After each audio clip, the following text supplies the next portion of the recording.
guys, this is Michael from Objective Secured, and I've got another unboxing video for you today. This is the Forge World Skathach Wraithknight with Inferno Lances. As you can see, it's all still in plastic. It's a bit glary there on the camera, but I've seen a couple of people online recently asking exactly what this kit contains. I've only just received the kit, so I thought I'd crack it open on camera and show exactly what we're getting. I've got high hopes for this kit. I'm hopeful it's a full Wraithknight kit. It certainly should be based on the way you build this particular kit. It'll just be interesting to see exactly how these resin pieces all go together. So, what I do like about Forge World these days is a lot of my older kits from Forge World came in just plastic bags, whereas we're now getting these lovely packed boxes that, even though there's no artwork, there's still a much nicer place to hide in terms of the packing and general presentation of the product. So yes, we did get a full Wraithknight, quite literally a full Wraithknight on sprue.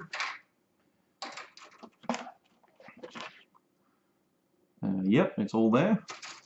Obviously another one of these guide to and packed by things. It's pretty standard these days. And we get what I really think Forge World to step their act up with. We've got a full transfer sheet there, but more importantly, we got a full construction guide, which is pretty awesome, full colour. And we've got the proper lovely CAD methodology here. Shows you how to build the two different weapons, the Death Shrouds and the Inferno Lances. Obviously I've got the Inferno Lance variant. I'm fairly confident in this little pile, which we'll look at in a second. I don't have the Death Shrouds, but we'll see. As you can see, pretty standard Wraithknight construction. I'm really impressed they didn't give us the Wraithknight instructions and then just give us an extra sheet saying to replace X with Y.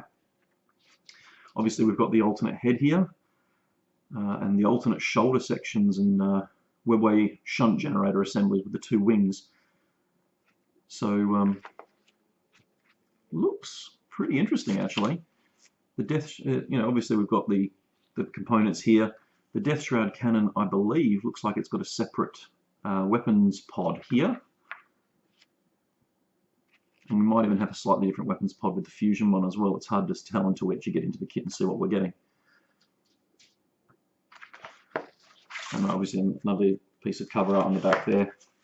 Pretty familiar with both of these pieces of artwork. I do still think it's funny that this Corsair Void Dragon is actually not an option for the Corsairs. So let's take a look in the bubble wrapped component. It does look like we've got, yep, we've still got one of the old Forge World bags. And there's the base for him in there as well.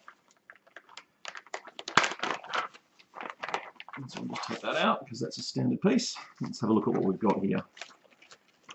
Now, as I predicted, no, there are certainly no just the Inferno Lances in here.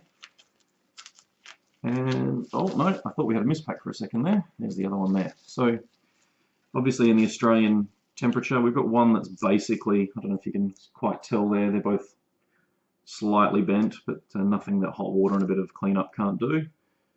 No distinguishable mold lines. There's a little one there, but again, nothing out of the ordinary. We've got the replacement section for the head. Nice clean cast. And obviously the very cool alternate, very sort of Wraith Guard-esque head, which I really like. And we've got the two weapon pods. Now these are quite interesting in that they are completely separate weapon pods, completely different to the plastic ones, which means that I'm intending to magnetize mine so I can run it as a multiple of different variants. And it means I'm going to have to magnetize them down here, or I'm going to have to magnetize the entire arm. So I've got to come up with a plan for that one now, but I'll have a think about that, and I'm sure you'll see it on Obsec at some point. We've got the two webway shunt generators. Obviously I've had one that's come off the vent. It's come off cleanly though, so I'm going to be able to sort that out. I don't know if you can see that particularly well there. It's snapped above the actual piece, which is a nice save. Again, very nice smooth casts, no massive mold lines or bubbles or anything like that, no warpage, which is great. And then we've got the two antennae or wings or fins, whatever you want to call them, that sit out of the back of these pieces here. Again, very smooth. There's a little bit of shine on them. They're probably going to need a fairly decent wash, but all in all, like, it looks like they're pretty clean in terms of the cast. And then I've got these little things here. I'm not sure what these are actually for. They might be for potentially, I think they do belong on these. I think they're going to sit in these little slots at the tail, at the tip here. See if the picture gives me any indication. Yes, they do. So they're these little, see them there? They're these two little pieces here at the very ends of the guns. So as you can see, it's a pretty straightforward kit. If you've built a Wraithknight before, this one's pretty straightforward. These pieces here obviously wrap over the shoulders where the other wings would normally sit and hide a lot of that detail. Exactly how much they cover, it looks like they're shaped when they sit side by side, that they'll still expose that big gemstone at the back. I'm assuming they'll sit something like that. But look, it looks like a lovely kit and a very good cast. So I'm going to be building this over the next couple of weeks to go in my Inari army. Obviously, the Inari can't field the Skathach, which is why I want to magnetize parts of it so I can run it across not only this Skathach configuration, but also as a standard Wraithknight with the Wraith Cannons or the Sword and Shield. But I hope you enjoyed this unboxing video, guys, and we'll see you for the next one.